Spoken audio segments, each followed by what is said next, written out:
سحر کا وقت تھا، معصوم کلیاں مسکراتی تھیں، ہوائیں خیر مقدم کے ترانے گنگناتی تھیں، ابھی جبریل اترے۔ بسم اللہ الرحمن الرحیم، اللہم صلی علی سیدنا و مولانا محمد وعلی آلہ وصحبہ اجمعین۔ ناظرین کرام، رمضان المبارک کی اسپیشل ٹرانسمیشن قرب رمضان کے ساتھ آپ کا میزبان محمد شفیق الرحمن حسان ایک مرتبہ پھر حاضر ہے۔ آج کا ہمارا موضوع ہے جھوٹ کی مذمت اور سچ کے فوائد کیا ہیں۔ تو آج ہمارے ساتھ شریک گفتگو ہیں، آج ہمارے اسٹوڈیو میں ہمارے مہمان ہیں فیصل آباد رنگ HD کے سنگ جناب محترم محمد عمران قادری رضوی صاحب۔ آپ مدرس ہیں دارالعلوم غوثیہ رضویہ رشد الایمان رجکوٹ میں۔ ہم آپ کو اپنے پروگرام میں خوش آمدید کہتے ہیں۔ آپ ہمیں یہ بتائیے کہ قرآن کریم میں سچائی کی فضیلت کو کس طرح بیان کیا گیا ہے؟ بسم اللہ الرحمن الرحیم، الصلاۃ والسلام علیکہ یا سیدی یا رسول اللہ وعلی آلکہ واصحابکہ یا سیدی یا حبیب اللہ۔ سب سے پہلے تو آپ کا شکریہ، اللہ رب العزت آپ کے اس پروگرام میں مزید برکتیں عطا فرمائے۔ سچ جو ہے یہ ایک حسن ہے، اور اللہ رب العزت نے سچائی کی نسبت خود اپنی ذات کی طرف کی ہے۔ ٹھیک ہے۔ قرآن میں ارشاد فرمایا وَمَنْ أَصْدَقُ مِنَ اللَّهِ حَدِيثًا، اور اللہ رب العزت سے زیادہ کس کا قول سچا ہے؟ سبحان اللہ۔ اور سچائی جو ہے، سچ بولنے والوں پر اللہ رب العزت انعام فرماتا ہے۔ ٹھیک ہے۔ خود قرآن میں ارشاد فرمایا انعم اللہ علیہم من النبیین والصدیقین، ٹھیک ہے۔ کہ اس کا انعام ہوتا ہے نبیین پر اور صدیقین پر۔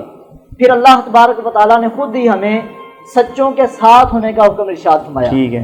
یا ایھا الذین آمنوا اتقوا اللہ وکونوا مع الصادقین، ٹھیک ہے۔ ارشاد فرمایا اے ایمان والو تقوی اختیار کرو اور سچوں کے ساتھ ہو جاؤ۔ جی ہے۔ اب یہ ساری باتیں جب ہو گئیں تو اللہ تبارک و تعالیٰ نے اس سچائی کا انعام بھی قرآن میں ارشاد فرما دیا۔ ٹھیک ہے۔ وہ ارشاد فرمایا قال اللہ ھذا یوم ینفع الصادقین صدقہم لہم جنات تجری من تحتہا الانہار خالدین فیہا ابدا۔ ارشاد فرمایا اللہ رب العزت نے کہ وہ جو دنیا میں سچ بولتے تھے یہ ان کے سچ کا انعام ہے۔ وہ انعام کیا ہے؟ لہم جنات، ان کے لیے جنت ہے، تجری من تحتہا الانہار، ان کے نیچے نہریں بہتی ہیں، اور وہ اس میں ہمیشہ ہمیشہ کے لیے رہیں گے۔ ٹھیک ہے، ماشاءاللہ، بہت خوب۔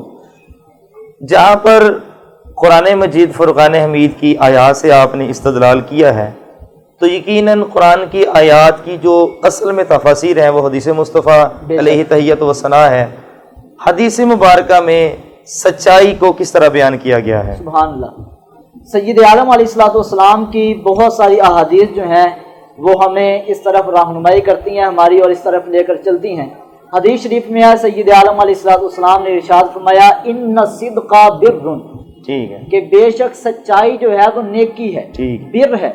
وَإِنَّ الْبِرَّ يَهْدِي إِلَى الْجَنَّةِ، اور یہ جو نیکی ہے یہ بندے کو جنت کی طرف لے جاتی ہے۔ بہت خوب۔ اور سید عالم علیہ السلام نے ارشاد فرمایا وَإِنَّ الرَّجُلَ لَيَصْدُقُ، بندہ لگاتار سچ بولتا رہتا ہے حَتَّى يَكْتُبَ الصِّدِّيقُ، یہاں تک کہ ایسے بندے کو صدیق لکھ دیا جاتا ہے۔ ماشاءاللہ۔ اور سید عالم علیہ السلام نے حدیث مبارکہ میں ارشاد فرمایا کہ سچ بولنے والا جو ہے، یہ احادیث میں یہ مضمون ملتا ہے، وہ اللہ رب العزت کے قریب ہوتا ہے، اور سچ بولنے والا جو ہے وہ لوگوں کے بھی قریب ہوتا ہے۔ تو سچائی کی اس طرح جو ہے فضیلت بیان کی گئی۔ یہ جو حدیث مبارکہ میں نے آپ کے بیان کی، اس کا دوسرا حصہ اگر ہم اس کو دوسرے رخ سے دیکھیں، سید عالم علیہ السلام نے ارشاد فرمایا ان الکذب فجور، کہ جھوٹ جو ہے یہ فجور ہے، وَإِنَّ الْفُجُورَ يَهْدِي إِلَى النَّارِ، اور فجور بندے کو جہنم کی طرف لے جاتا ہے۔ یعنی فجور کا جو معنی ہے وہ بھی حضور نے خود ہی بتا دیا۔ خود ہی سید عالم علیہ السلام نے اس کا معنی بھی ارشاد فرما دیا۔ اور مزید اگر ہم اس کی تفاسیر کو دیکھیں احادیث مبارکہ کی جو علماء نے بیان کی ہیں، تو فجور کا وہ معنی بیان فرماتے ہیں، ایک معنی یہ ہے کہ فجور ایسی چیز ہے جو ہر برائی کی جڑ ہے، ٹھیک ہے، اور بندے کو برائی کی طرف لے کر جانے والی ہوتی ہے۔ تو سید عالم علیہ السلام نے ارشاد فرمایا یہ فجور ایک ایسی چیز ہے جو بندے کو نار کی طرف لے جاتی ہے۔ اور آگے ارشاد فرمایا کہ بندہ لگاتار اگر جھوٹ بولتا رہے تو ایسے بندے کو کذاب لکھ دیا جاتا ہے۔ اور اگر ہم کذاب کی تفسیر کو دیکھیں تو علماء فرماتے ہیں کذاب لکھ دینے سے مراد یہ ہے کہ ایسے بندے کا جھوٹا ہونا فرشتوں کے درمیان جو ہے واضح کر دیا جاتا ہے، اور لوگوں کے دلوں میں یہ بات ڈال دی جاتی ہے کہ یہ بندہ جھوٹا ہے۔ ناظرین کرام، جھوٹ کی مذمت اور سچائی کے فوائد اور اس کے اغراض و مقاصد پر ہم گفتگو کر رہے ہیں۔ جھوٹ کی ایک ایسی لعنت ہے جو تمام ادیان یعنی تمام جتنے بھی مذاہب ہیں ان میں اس کی مذمت کی گئی ہے، اور جھوٹ کے کتنے نقصانات ہوتے ہیں وہ آپ ہمارے جو مہمان ہیں ان سے آپ سن چکے ہیں۔ یہاں پر ہم نعت رسول مقبول صلی اللہ علیہ وسلم کو شامل کرتے ہیں۔ ہمارے درمیان میں موجود ہیں جناب محترم محمد میاں خان سلطانی صاحب، آپ متعلم ہیں دارالعلوم غوثیہ رضویہ رشتلی مانڈج کوٹ کے۔ میں آپ سے التماس کرتا ہوں کہ حضور سرور کونین صلی اللہ علیہ وآلہ وسلم کی نعت اقدس سے ہمارے قلوب و اذہان کو منور فرمائیں۔ اتنے میں صدا آئی یہ عبداللہ کے گھر سے، مبارک ہو شہ ہر دو سرا تشریف۔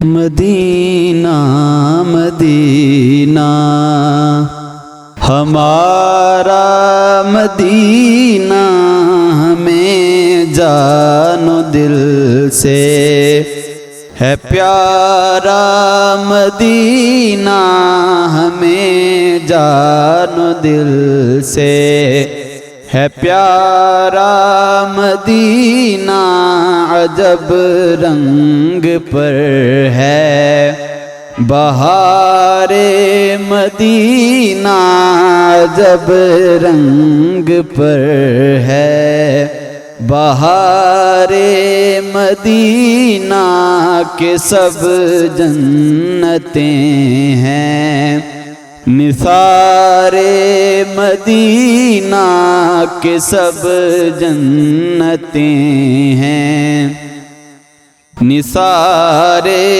مدینہ، عجب رنگ پر ہے مبارک رہے عندلیب تمہیں گل، مبارک رہے عندلیب تمہیں گل، ہمیں گل سے بہتر ہے خار مدینہ، ہمیں گل سے بہتر ہے خار مدینہ، مدینہ مدینہ ہمارا مدینہ، ہمیں جان و دل سے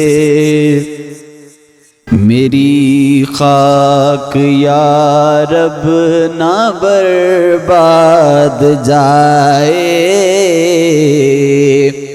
میری خاک یا رب نہ برباد جائے، میری خاک یا رب نہ برباد جائے، میری خاک یا رب نہ برباد جائے، پسے مرگ کر دے، پسے مرگ کر دے غبار مدینہ، عجب رنگ پر ہے بہار مدینہ، عجب رنگ پر ہے بنا آسمان منزل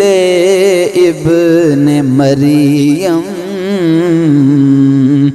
بنا آسمان منزل ابن مریم، بنا آسمان منزل ابن مریم، بنا آسمان منزل ابن مریم، گئے لامکاں تاجدار مدینہ، گئے لامکاں تاجدار مدینہ، عجب رنگ پر ہے بہار مدینہ عجب رنگ پر ہے، شرف جن سے حاصل ہوا انبیاء کو،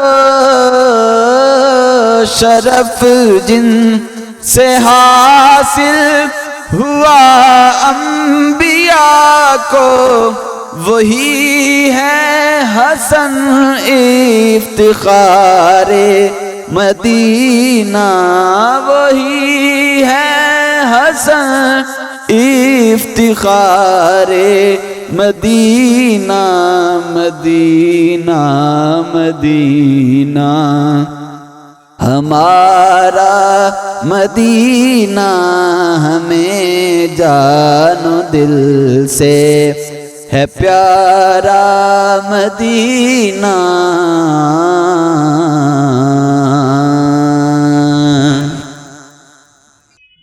جی تو ناظرین، قرب رمضان کی ہماری اس ٹرانسمیشن میں نعت رسول مقبول صلی اللہ علیہ وآلہ وسلم بڑے ہی آسن انداز سے پیش فرما رہے تھے جناب محترم محمد میاں خان سلطانی صاحب۔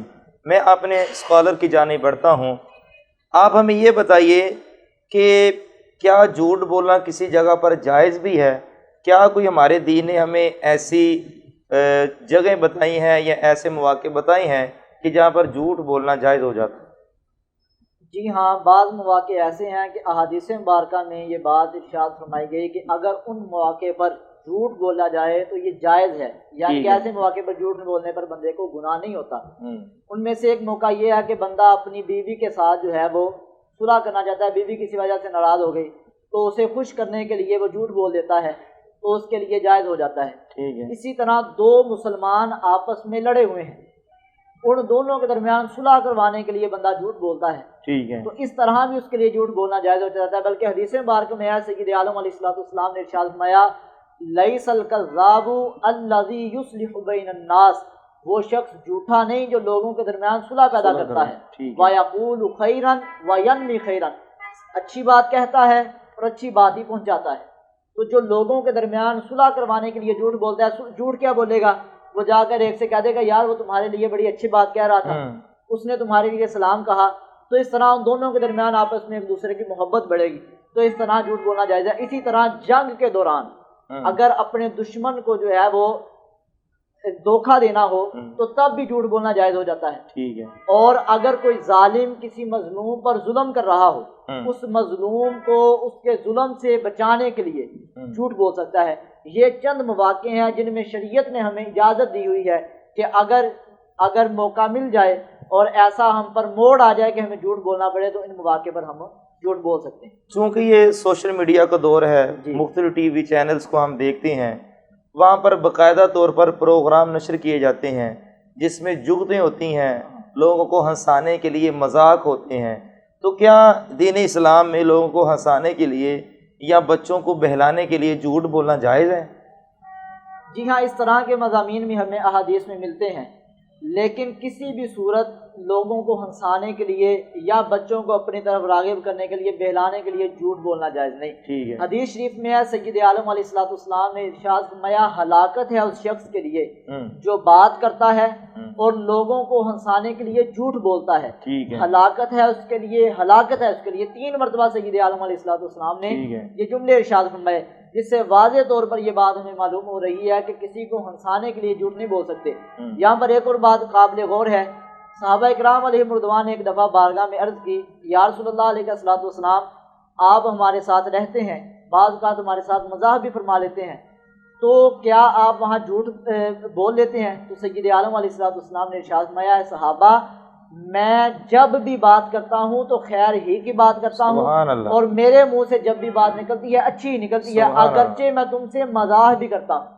تو سید عالم علیہ السلام مزاح میں بھی کبھی جھوٹ نہیں بولتے تھے۔ جیسا کہ مثال کے طور پر وہ جو ایک بڑھیا والا واقعہ ہے ہمارے سامنے آتا ہے کہ سید عالم صلی اللہ علیہ وآلہ وسلم کو بڑھیا نے پوچھا کہ یا رسول اللہ میں جنت میں جاؤں گی، تو حضور نے آگے مزاح کے طور پر کہا کہ کوئی بڑھیا جنت میں نہیں جائے گی۔ تو جب اس نے رونا شروع کر دیا تو حضور نے آگے پھر اس کی وضاحت فرمائی کہ جنت میں جو بھی عورت جائے گی وہ بوڑھی نہیں ہوگی بلکہ وہ جوان ہوگی۔ اسی طرح ایک اور چیز بھی ہمیں ملتی ہے کہ ایک صحابی نے بارگاہ میں عرض کی تھی کہ مجھے اونٹ چاہیے، ٹھیک ہے، سرکار نے فرمایا تھا ہم تمہیں اونٹ کا بچہ دیں گے، ٹھیک ہے، یعنی کہ وہ اونٹ ہی ہوگا اونٹ کا تو بچہ۔ انہوں نے کہا کہ ہم اس بچے کا کیا کریں، تو فرمایا اونٹنی کا بچہ اونٹ ہی ہوتا ہے، جی جی، تو مزاح بھی فرما لیا تو اس میں یعنی کہ جو مذاق ہوتا ہے اس میں جھوٹ کا پہلو ہوتا ہے، جی، اور جو مزاح ہوتا ہے اس میں جھوٹ کا پہلو نہیں ہوتا، مزاح کیا جائے مذاق نہ کیا اسی جائے۔ طرح جو اگلی چیز تھی کہ بچوں کو بہلانے کے لیے اور اپنی طرف راغب کرنے کے لیے، ٹھیک ہے، تو ان میں بھی جھوٹ نہیں بول سکتے۔ حضرت سیدنا عبداللہ بن عامر رضی اللہ تعالیٰ عنہ آپ فرماتے ہیں کہ سرکار دو عالم صلی اللہ تعالیٰ علیہ وآلہ وسلم ہمارے گھر میں تشریف فرما تھے، تو میری والدہ نے مجھے آواز دی، فرماتے ہیں میں اس وقت چھوٹا تھا، میری والدہ نے مجھے آواز دی کیا بیٹا ادھر آؤ میں تمہیں کوئی چیز دیتی ہوں، تو جب انہوں نے آواز دی تو سرکار نے ان سے پوچھا کہ کیا دینے کا ارادہ ہے، تو عرض کی یا رسول اللہ علیہ السلام میں اسے کھجور دوں گی، ٹھیک ہے، تو سرکار نے فرمایا اگر تیرا کوئی چیز دینے کا ارادہ نہ ہوتا تو نے اس کو ویسے بلایا ہوتا تو یہ بھی تیرے کھاتے میں جھوٹ لکھ دیا جاتا۔ اچھا، تو اس طرح بچوں کو ہم عام روٹین میں کہتے ہیں آؤ تمہیں کوئی چیز دوں، لے کے دیتے نہیں ہیں، تو یہ بھی جو ہے ہمارے کھاتے میں جھوٹ لکھ دیا۔ اسی طرح ہم جب باہر جاتے ہیں بچہ روتا ہے تو میں تمہارے لیے فلاں چیز لے کر آؤں گا، لیکن لے کر نہیں آتے ہیں، تو یہ بھی جھوٹ کے ذمے میں شامل ہے۔ اچھا، آخر میں ہمارے ناظرین کو بتائیے کہ بزرگان دین کی زندگیاں جو ہیں وہ ہمارے لیے مشعل راہ ہیں، تو بزرگان دین جو ہے ان میں سے کسی ایک بزرگ کا کوئی ایسا واقعہ جو سچ پر مبنی ہو اور جھوٹ کی مذمت ہو اس میں؟ جی ہاں، یہ ہمارے پیران پیر، پیر دستگیر، روشن ضمیر، قندیل نورانی، شیخ لامکانی، حضور میرا محی الدین سرکار سیدنا شیخ عبد القادر جیلانی الحسنی والحسینی بغدادی قدس سرہ النورانی، آپ کا حسین واقعہ کہ آپ بچپن میں جب اپنی والدہ ماجدہ سے اجازت لے کر بغداد کی طرف روانہ ہونے لگے تو آپ کی والدہ ماجدہ نے جو آپ کے حصے کا مال بنتا تھا وہ آپ کی قمیض کی نچلی تہہ میں سی دیا، وہ 40 دینار تھے، تو آپ ایک قافلے کے ہمراہ بغداد کی طرف سفر کرنا شروع کر دیا۔ ابھی راستے میں تھے تو ڈاکوؤں نے قافلہ لوٹ لیا، اب وہ ڈاکو آپ کے پاس آتا، پوچھتے بچے تمہارے پاس کیا ہے، فرماتے 40 دینار، وہ کہتا چھوٹا سا بچہ ہے اس کے پاس کیا ہوگا، چلا جاتا۔ دوسرا آیا، دوسرے نے پوچھا، پھر تیسرا آیا، یہاں تک کہ یہ بات سردار تک پہنچ گئی۔ انہوں نے کہا ہم تلاشی بھی لیتے ہیں لیکن بچے سے ملتا کچھ نہیں، بچہ کہتا میرے پاس 40 دینار ہیں۔ تو وہ جب سردار تک بات گئی، سردار نے کہا بچے بتاؤ کہاں ہے دینار، تو آپ نے فرمایا کہ یہ میری قمیض کی نچلی تہہ میں سلائی کیے ہوئے ہیں۔ تو جب نکالے گئے تو واقعی 40 دینار تھے۔ تو اب اس سردار نے آپ سے کہا کہ بیٹا اگر آپ چاہتے تو آپ جھوٹ بول کر اپنا مال بھی بچا سکتے تھے، ہمیں تو آپ کے مال کا پتہ بھی نہیں تھا۔ تو اس وقت میرا محی الدین نے ایک ایسی بات کہی جو ہمارے لیے مشعل راہ ہے اور ہمیں جو ہے اس بات پر عمل کرنا چاہیے۔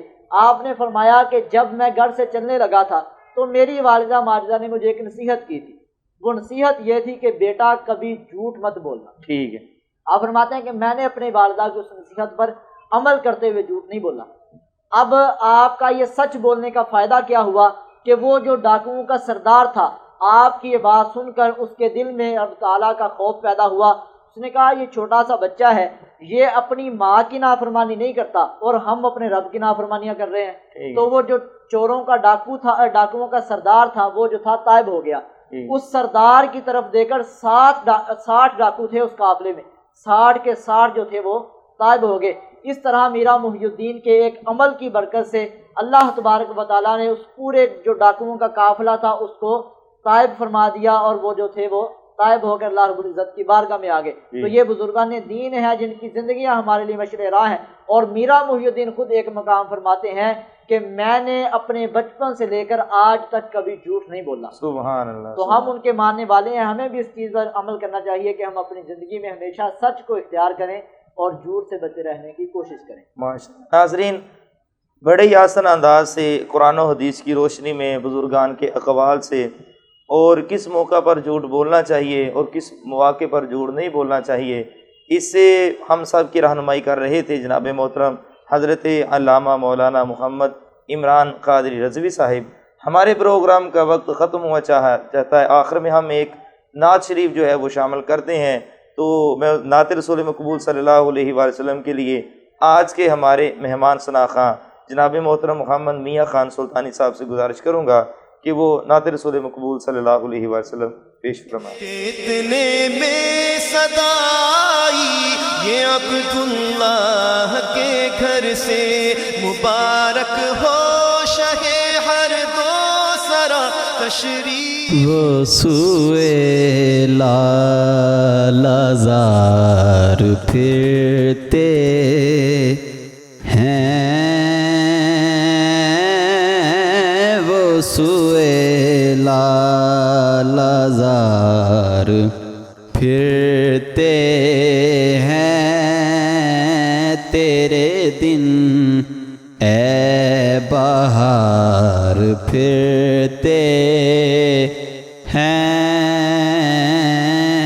تیرے دن اے بہار پھرتے ہیں، وہ سوئے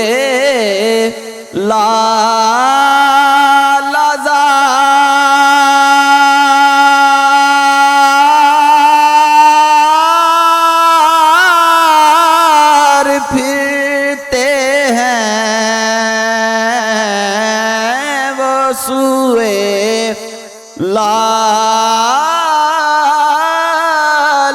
لالازار پھرتے ہیں،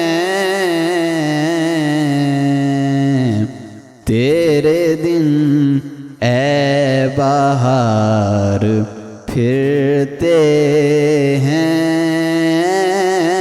تیرے دن اے بہار پھرتے ہیں، جو تیرے در سے یار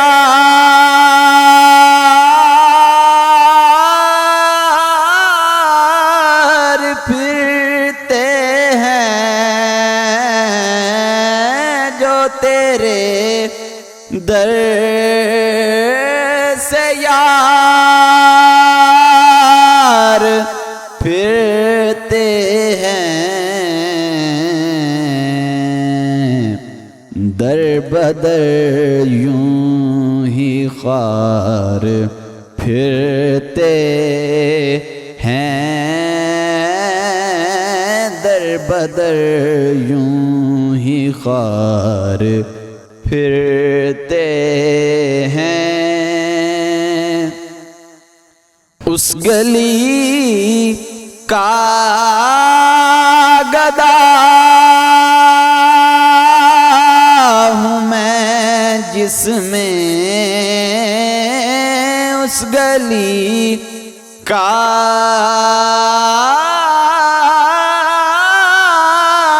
گدا ہوں میں جس میں، مانگتے تاجدار پھرتے ہیں، مانگتے تاجدار پھرتے ہیں، لاکھوں قدسی ہیں کام خدمت پر، لاکھوں قدسی ہے کام خدمت پر،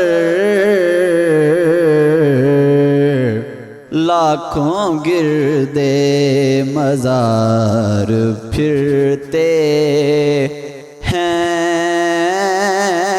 لاکھوں گردے مزار پھرتے ہیں، کوئی کیوں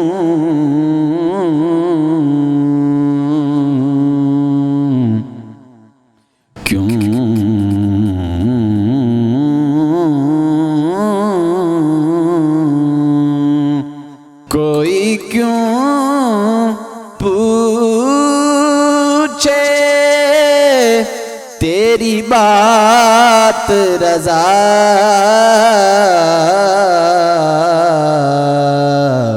تجھ سے کتنے ہزار پھرتے ہیں،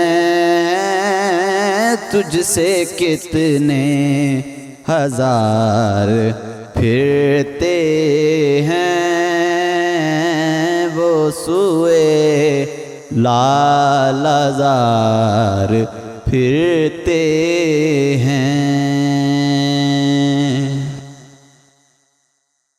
سحر کا وقت تھا، معصوم کلیاں مسکراتی تھیں،